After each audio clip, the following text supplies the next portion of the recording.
You're watching ABC10 Plus This Week. Hello everyone, I'm Walt Gray. You're watching ABC 10 This Week. California officially renames the state holiday, formerly known as Cesar Chavez Day, to Farm Workers Day after allegations of abuse by Chavez. How lawmakers were able to make it happen so quickly. In dollars and cents, credit scores are declining across the U.S., raising concerns about debt levels and the rising cost of living. And we hit the back roads. John Bartel takes us to Tahoe City, hitting the slopes at one of California's oldest ski hills. ABC 10 This Week starts right now. We start tonight with a video going viral. Tonight, Congresswoman Doris Matsui's office tells ABC 10 a Sacramento mother is the woman in this video being detained by federal agents at the San Francisco International Airport. Her daughter is also seen in the video.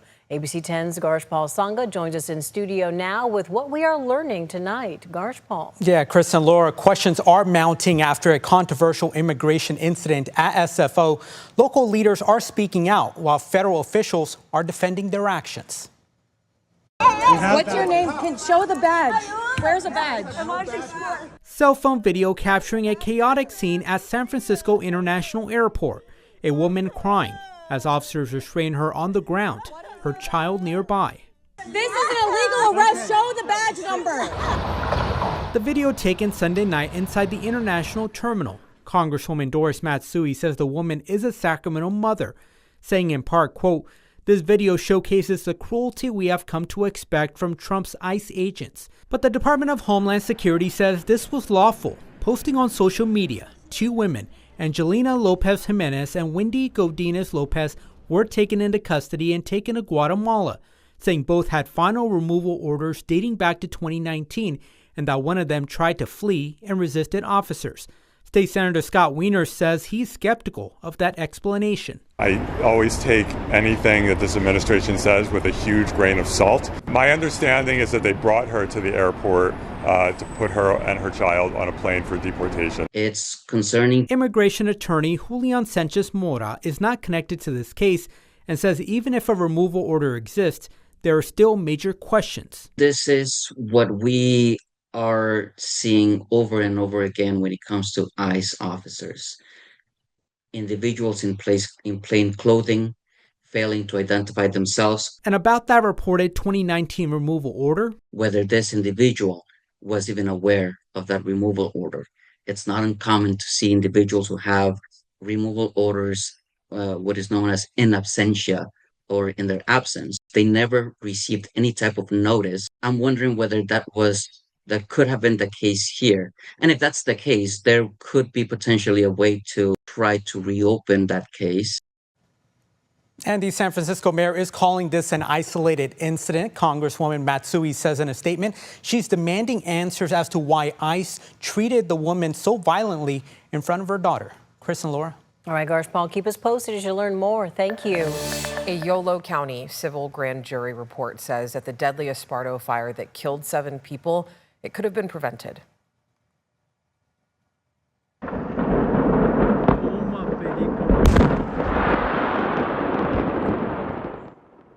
That is the explosion right there. You might remember it. It happened on July 1st back in 2025. It killed 7 people, and the explosion also sparked an 80-acre fire and destroyed multiple nearby buildings. Today's report points to major failures across multiple agencies. ABC 10's Jeannie Nguyen is here to break down the report and responses from the agencies involved. Alex, the 32-page report essentially says multiple local officials knew about the illegal fireworks operation in Esparta for years and did not take any action to shut it down. And that includes Yolo County, the Sheriff's Office, Board of Supervisors, and Yolo County Fire Districts. Now the mother of one of the victims tells me this report just confirms her son's life could have been saved. They didn't just kill my son, they killed me. On July 1st, 2025, a massive explosion in Esparto killed 7 people and sparked an 80-acre fire that destroyed multiple nearby buildings. Joel Melendez Jr. was one of the 7, and his mother says life is no longer the same without her son. It's been just a nightmare. Not only a nightmare for the way it happened and everything, but because why it happened. The explosion happened at a site where Black Star Fireworks and Devastating Pyrotechnics obtained federal and state permits but did not have local use permits or business licenses, the report notes. An ordinance prohibited fireworks businesses anywhere in the county. Craig Curtright is the owner of Black Star Fireworks and a volunteer firefighter with the Esparto Fire Protection District. Sam Machado is the owner of the property and a Yolo County Sheriff's lieutenant. Kenneth Chi is the owner of Devastating Fireworks. The civil grand jury report found that various top Yolo County officials were aware of illegal fireworks operations at the site for at least 3 years prior to the explosion. On top of that, no code enforcement happened, even though all dangerous fireworks had been banned in the county since 2001. In the findings, the grand jury says if the county enforced its ordinances, it could have prevented death and destruction, and that the county lacked a tracking system on code enforcement cases. It adds the Yolo County fire districts don't have the resources to provide sufficient training for district chiefs and firefighters. The grand jury also says the Yolo County Board of Supervisors encouraged a lax attitude towards new businesses in unincorporated areas and did not provide resources for building and safety code enforcement or enforcement of the fireworks ordinances at the property. The findings also show Sheriff's Lieutenant Sam Machado failed to get approval from the sheriff for his financial interests in the fireworks business on his own property. This report has made it difficult for Lupe to trust anyone. I guess we cannot trust the officials that we pay for with our tax money to protect us. Because you know why? Because they're greedy and they're looking other places to put in their pockets, fill their pockets up. Because that's what they did with my son's blood. CAL FIRE says it handed over its completed investigation to the Yolo County DA and launched a statewide task force to strengthen the state's fireworks regulation and enforcement. Yolo County did provide ABC10 with a press release that says there are multiple investigations underway by CAL FIRE and the Yolo County DA that will evaluate more information than what was available to the civil grand jury. The county adds that the Board of Supervisors respectfully disagrees with the report, stating that it does not take code enforcement seriously, and it consistently supports and funds the code enforcement program. And since the explosion, Lupe tells me she hasn't heard any official updates from any of the agencies involved. And when she does get updates, it's because we are reaching out to her, Alex. All right, Janie, thank you for that update. And a mother of a pregnant 16-year-old who went missing more than 6 years ago is opening up about seeing her daughter's alleged murderer in court. Her body still has not been found. Blanca Valencia says she has fought every day to find her daughter, Victoria Marquina, hoping that she would be found alive. ABC 10's Roxanne Elias has the mother's plea tonight. Blanca Valencia says there is nothing left to do but to wait for justice to do its part. At 16 years old, Victoria Marquina left her home in Sutter Creek one day in 2019, never to return again. Her mother, Blanca Valencia, told ABC10 in Spanish about the heartbreak she's been experiencing ever since. Marquina's mother says on the day her daughter went missing, she was supposed to show up to work here at a restaurant now in downtown Sutter Creek that is closed. She was reported missing by her mother on October 10th. Days later, her car was found abandoned in San Joaquin County. For the next 6.5 years, Valencia searched for her daughter, waiting without answers. Valencia says it's been very difficult because she had so many dreams of becoming someone. She had many goals, but sadly they were shortened. She says Marquina was already in college and wanted to work in the medical field. Good afternoon. Last week, the San Joaquin County District Attorney's Office announced a big break in the search for Victoria. The arrest of Joshua Martinez. He was indicted on multiple charges, including murder in connection with the death of Marquina. Valencia says, I feel happiness and sadness because in reality, it isn't what I was expecting. I think in that situation, I believe that perhaps I failed as a mother. I wasn't expecting it, but it's happened and I have to continue. According to Valencia, Martinez was only an acquaintance of Victoria's. They met one time at a party. And from what she knew, they were not in a relationship. Valencia says, what I'm waiting on is for there to really be justice, because he didn't just make a thing disappear, he disappeared an entire family. Even though Martinez has been charged with her murder, Victoria's body has yet to be found. por favor. Valencia says, please, if you saw something, if you know something, anything would be of great help. There is a reward of $60,000 for the person who shares what really happened. I'm not going to judge you or criticize you. If you bring me my daughter or her location, however she may be, I want her back. In Sutter Creek, Roxanne Elias, ABC 10. Roxanne, thank you. Investigators, along with Victoria's mom, are urging anyone with information to contact the DA investigator. Well, state leaders have renamed Cesar Chavez Day as Farm Workers Day here in California. Following bipartisan support in both houses of the legislature, the governor signed it into law. Cesar Chavez Day has been a state holiday every March 31st since 1995. ABC 10 State Matters political reporter Jenny Huss spoke to state leaders and has the latest update. A show of rare unity in the California legislature, unanimous yes votes in both the Assembly and State Senate, as well as quick approval by Governor Gavin Newsom to rename March 31st as Farm Workers Day. Ayes 37, no 0 to the bill, and it passes. That we're moving from recognizing an individual to recognizing a movement, that is about millions of individuals. Thursday morning, the California State Senate voted unanimously to rename Cesar Chavez Day as Farm Workers Day in the state. And this was very long overdue. Every field in California, there is a family story like mine. This is not erasure. This is truth. And as difficult or conflicting as this moment is for so many of us, we must acknowledge the victims' pain and trauma. That by renaming this day, we are supporting the values of the movement of dignity and justice. This following the state assembly's unanimous vote on Monday. Measure passes. I grew up in the dirt of the Central Valley. I come from a family of farmers and farm workers. There's a real feeling of betrayal. Those of us who did not know him, but who looked up to a figure who meant a lot for a lot of us in our community. Signed just hours after by Governor Newsom, the bill will take effect immediately. He said this Monday when asked about his plans to sign the bill. It's the right thing to do, but in the spirit that initiated it, I'm looking forward to advancing it. All this comes after the late civil rights icon and labor leader Cesar Chavez was accused of sexual abuse spanning decades, including allegations that some of the women were minors when the abuse occurred. Fellow civil rights icon and co-founder of the United Farm Workers Union, Dolores Huerta, also alleges she was raped and sexually assaulted by Chavez. In a statement on the renaming efforts, a spokesperson for Huerta says Huerta believes buildings, streets, schools, and holidays should not be named after her, but rather martyrs, organizers, and farm workers of the movement. Farm workers came from everywhere. Filipino, Mexican, Japanese, Black, Portuguese, different journeys, but the same hands in the soil. How we've had to reconcile our distaste for diversity with our desire for economic power and prosperity.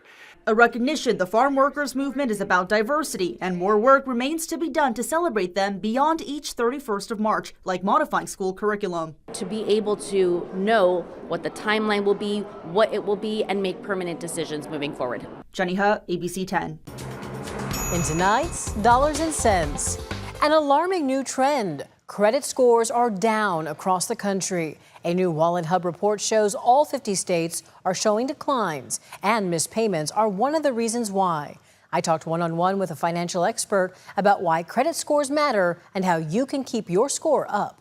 Credit scores are hugely important in the United States. That's why a new report from Wallet Hub is raising concerns about U.S. debt and the cost of living. The report shows credit scores are down across all 50 states, down 0.58% in California alone. What are some of the driving factors behind this, Maureen? Well, the driving factors behind the credit scores going down would really be the factors that go into calculated credit scores. Sacramento-based financial coach and advisor Maureen Paley says your payment history and your amount of debt factor big in calculating your credit score. Data show Americans are carrying a lot of credit card debt. In fact, the Federal Reserve Bank of New York shows debt in the U.S. is at an all-time high, with credit card balances rising more than 5% since last year to a total of $1.28 trillion. Month to month, people might be resorting to using credit cards and loans and other financing in order to get their lifestyle needs met. Paley says credit Credit scores matter because they show lenders your credit worthiness and can make all the difference when it comes to your ability to get a car loan, a credit card, or a mortgage. The better our track record, the higher the score. Paley says one of the biggest things you can do to improve your credit score right now is to make loan payments on time every time. If you can make on-time payments every time, and if you can keep your utilization, which means keep your balances fairly low, you're going to be in very good shape. Speaking of credit utilization, Paley also says you should try to keep yours below 30% of your credit limit. Remember, the conversation doesn't end here. Stream our Dollars and Cents coverage on the free ABC10 app. You can also email me your money questions at lpainter@abc10.com. As the war in Iran continues, we've all seen those higher gas prices, but it could be farmers and truckers impacted the most. Yeah, according to AAA, today's average price for a gallon of diesel hit a record high here in California. ABC10's Gabriel Porras talks with ag workers today and has a closer look at how the prices are impacting the industry. When truckers and farmers pay at the pump, it doesn't just impact their bottom line, but it could also impact yours because they're buying diesel, which is at this price right now. And with those prices increasing, they worry that cost will have to trickle down if they don't get some relief soon. In the valley that feeds the world, all eyes are on these price signs. Every time that it goes up, there's definitely a major trickle-down effect for us. And lately, that trickle has felt more like a flood. AAA says diesel in California has spiked up more than $2 in just a month. You can see these tanks are relatively large. Those tanks keep Brandon Saiwasink's Campo Ranch running. Tractors, trucks, the full operation, all fueled by diesel. Nearly 1,000 gallons a day, Brandon says. Right now we're working almost 24/7 because we're doing a lot of spraying at night, do a lot of tractor work during the day, and so everything's moving and grooving. And I got between vehicles and tractors and semi-trucks, we're just burning diesel. And it's on the road too. Aaron Davis spends his day hauling using one of his job's 10 diesel pickups. It makes a ridiculous impact on day-to-day use because the price is so high. I mean, it costs close to, over $1,000 to fill up that truck. When you go fill up, for 30 gallons and you see like maybe $1 difference, it's $30, okay. But when you're doing that for 1,000 gallons and you see $1 difference, it's $1,000 extra a day. So it starts adding up. During this time right now when the prices are a little bit high, we're taking a little bit of a hit. In a region that feeds millions, farmers now brace for what could happen if fuel prices keep growing. If things continue to keep on going like they are, then we might have to make that adjustment. But hopefully things kind of come back down to where they were, and it makes it livable for both sides here. In San Joaquin County, Gabriel Porras, ABC10. Farmers are also facing higher costs for goods and equipment. They're concerned the upcoming chance of rain could mean more work to do on the farm and more ground for tractors to cover. Well, as the state faces billions in a budget deficit, one California senator is hoping to put more money into Prop 36. Thank you for joining us. I'm Alex Bell. Prop 36 is a voter-approved measure that would increase penalties for certain drug and theft crimes. ABC10's Jeannie Nguyen is here to share how this would work and also how the Sacramento County Sheriff's Office is responding to all of this tonight. Alex, Republican Senator Tony Strickland is asking the state legislature to commit $400 million to Prop 36, arguing that Governor Gavin Newsom does not prioritize it, even though voters overwhelmingly approved it. Sacramento County Sheriff Jim Cooper tells me he's supportive of this request and hopes the legislature can make it a reality. It's a whole accountability piece of the initiative. So I'm looking at every avenue possible to keep this and try to get this fully funded. As a strong supporter of Prop 36, Republican Senator Tony Strickland says it's time the state deliver its promise to voters. It was approved by voters in 2024 and would add more penalties for certain drug and theft crimes. He sent this letter to Democratic Senator John Laird, the chair of the Senate Budget and Fiscal Review Committee, to ask for $400 million to fund the measure for the next budget year. I think the most essential role of government is public safety. We need to get law enforcement the tools they need to keep us safe. Governor Gavin Newsom has been an open critic of Prop 36 and committed $100 million during this current budget year.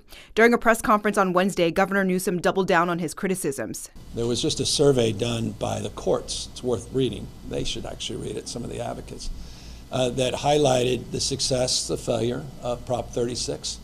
And overwhelmingly, no one was talking about the need for more resources. With the state facing a budget deficit in the billions, analyst Chris McKaylee believes a $400 million ask will be difficult moving forward. Prop 36 itself lacked a funding source. It didn't specify an amount from the general fund. It didn't impose a new tax obligation. So every year, the proponents of Prop 36 are going to have to fight for a budget appropriation each and every fiscal year. Even though funding isn't promised, Sacramento County Sheriff Jim Cooper says he welcomes the extra money because Prop 36 is already working. I support it 100%. Everyone in law enforcement supports it. We need the money to try and do that. Has it made a difference? Yes, so far, without having the money. We noticed that our thefts are down, and the bad guys talk about it amongst themselves, that they're being held accountable.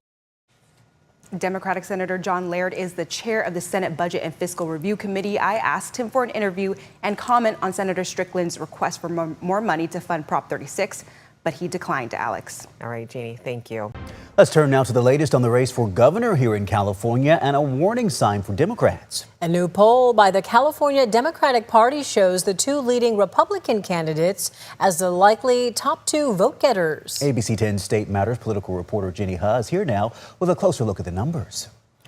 Well, campaigns are heating up. You've likely seen ads on TV, radio, and social media from more and more candidates. That poll by the state Democratic Party itself is predicting a less than ideal situation of Democrats being boxed out entirely, yet still no firm calls from party leaders for a consolidation of the vote. If you're polling at 1% to 2%, do you have a path to get to 20?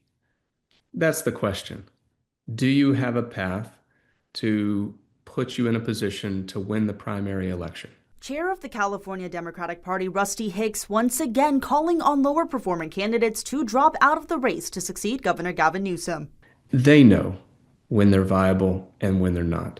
They know when they have a path to the general election or not. Yet Hicks still refuses to name those candidates directly. Their efforts are weak and late in terms of trying to consolidate the field. My personal opinion is yes, it is. Well, I think the backroom discussions are getting louder now. On Tuesday morning, the party released the first results of its voter index effort, a series of polls to track candidate performance leading up to the June primary. Republican Steve Hilton and Chad Bianco are on top with 16% and 14% of likely primary voters, respectively. Democrats Eric Swalwell, Katie Porter, and Tom Steyer in a three-way tie with 10%. The rest of the crowded field polls in single digits. These results confirm the possibility, albeit a low one, the possibility of Democrats being locked out of the general election. Well, Democrats certainly cannot claim that the poll is biased because they pick the pollster. I mean, they have egos like everybody else. They seem to think that they have a chance to win this thing. All this amid the cancellation of a controversial gubernatorial debate by the University of Southern California, which had excluded the 4 top minority candidates. The methodology was questioned as it included latecomer San Jose Mayor Matt Mahan, who has also been polling in the single digits, but has the backing of Silicon Valley money and is supported by some affiliated with debate organizers. So this year's governor's race, we've had this unprecedented effort to try to limit choice for voters and, sidelining candidates and frankly, pushing them out of the race. I'm not going to let that happen. Former state controller and Democratic candidate for Governor Betty Yee spoke to media Tuesday afternoon, as did billionaire Democrat Tom Steyer, who attempted to organize a moderated town hall on his own dime Tuesday night in Los Angeles, though it ultimately did not happen. In this campaign, there is money from billionaires all over the place, including my own. But ultimately, the people of California are going to have to make a choice on message and who they trust. Meantime, Republican candidate, former Fox News host Steve Hilton says he will be hosting his own debate on the platform X. The next round of results in the series of polls by the Democratic Party is expected in about 2 weeks. Chris, Laura.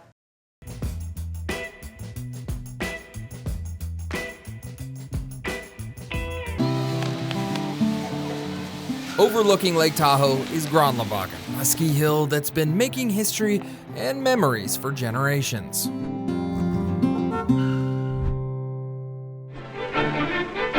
Long before modern ski resorts filled the Tahoe Basin, skiing here looked a little different. The modern skiing really pulls off of this jumping community. The urge for man to fly. Yeah, I guess. One of the main attractions in the early days of skiing was distance jumping. The sport was first popularized in Norway, but in the US, the ski hill at Granlabakken Tahoe was the place to be. We are the original ski area in the basin, and we're one of, if not the oldest, ski area in continuous operation in the United States. Though the ski hill has changed names and owners over the years, it's been continually attracting skiers since 1922. Current owner Ron Parson says Norwegian jumper Kjell Rosted named the resort Granlabakken in 1949.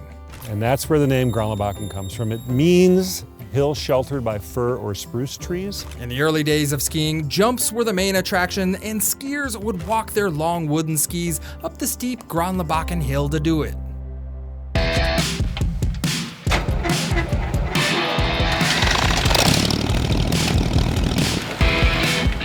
Lucky enough for me, Ron was nice enough to drive us up in his antique Tucker Snowcat to the historic jump site, so we didn't have to walk.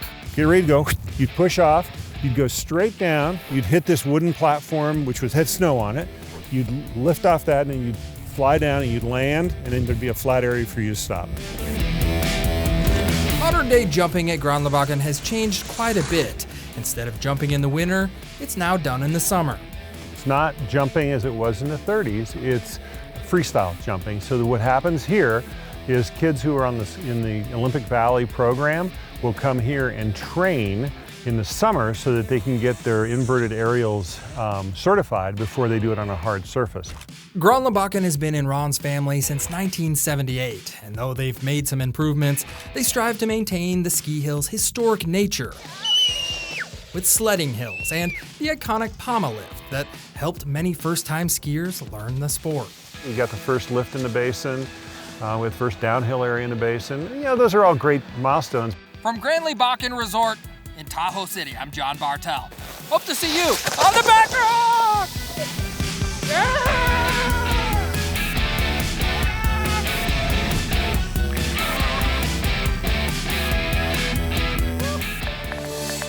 And thank you for watching ABC 10 this week. We're here 24/7 on the free ABC 10 TV streaming app. You can get your local news and weather anytime, anywhere. I'm Walt Gray. Take care. We'll see you next time. And remember, the ABC 10 Weather Impact Team is always here for you 24/7. Get the latest conditions anytime with our live 24/7 radar on our free TV streaming app. Just scan the QR code for easy instructions to download the ABC 10 app wherever you stream ABC 10.